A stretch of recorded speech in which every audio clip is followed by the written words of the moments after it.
உயிர் எழுத்துக்கள். உயிர் எழுத்துக்கள் பார்க்கலாமா? உயிர் எழுத்துக்கள் அ, ஆ, இ, ஈ, உ, ஊ,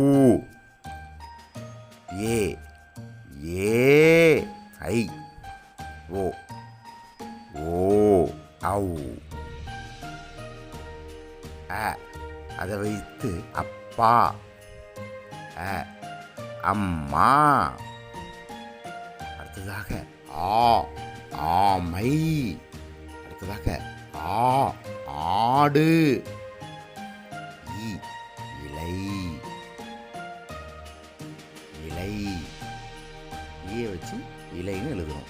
அடுத்ததாக ஈ, அதுக்கு ஈ, ஈ. அடுத்ததாக ஊ வச்சு எப்படின்னா எழுதலாம்? உணவு, உணவு, உணவு. அடுத்ததாக ஊ, ஊஞ்சல், ஊஞ்சல். அடுத்ததாக ஏ, எறும்பு, ஏ, எறும்பு. அடுத்ததாக ஏ, ஏணி, ஏணி. ஏனியும் பார்த்தாச்சு. அடுத்ததாக ஐ, ஐந்து, ஐ, ஐந்து. அடுத்ததாக ஓ, ஒன்று. ஓ வச்சு எப்படி எழுதணும்? ஒன்றுன்னு எழுதலாம். ஓ, ஒன்று. அடுத்ததாக ஓ, ஓடம், ஓ, ஓடம். குழந்தைகளா, இதுதான் ஓடம். அடுத்ததாக ஔ, ஔடதம், ஔ, ஔடதம். அடுத்ததாக ஆயுத எழுத்து. ஆயுத எழுத்தில் 3 புள்ளி வடிவமாக இருக்கும் குழந்தைகளா. 3 புள்ளி. இதை அக்கு என்று கூற வேண்டும். ஆம் குழந்தைகளா, ஆயுத எழுத்து. ஆயுத எழுத்து 3 புள்ளியா.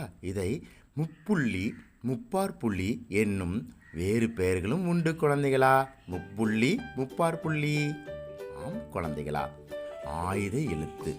இதை வைத்து ஏதாச்சும் எழுதலாமா? எக்கு, ஆங்கிலத்தில் ஸ்டீல்னு சொல்லுவாங்க. எக்குன்னு எழுதலாம். ஆம் குழந்தைகளா, ஆயுத எழுத்து வைத்து அடுத்தது வேற என்ன எழுதலாம்? எக்குவால்னு எழுதலாம். எக்குவால். இதுதான் குழந்தைகளா எக்குவால். படத்தில் இருப்பது எக்குவால். ஆயுத எழுத்தை வைத்து எக்குவால் எழுதலாம். அது மட்டுமா? ஆயுத எழுத்து வைத்து அக்ரிணை அப்படின்னு எழுதலாம். நாற்காலின்னு அர்த்தம். அது மட்டும் இல்லாமல் அக்ரிணை எழுதியாச்சா, அடுத்தது அக்து, அதாவது அப்படிங்கிற அர்த்தம். அது அக்து தான் அதாவது. அதே மாதிரி இக்து அப்படின்னா இதுன்னு அர்த்தம். ஆயுத எழுத்து எப்படியெல்லாம் பயன்படுத்து பாருங்க குழந்தைகளா. ஆம், ஆயுத எழுத்து.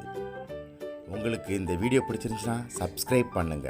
Learners area.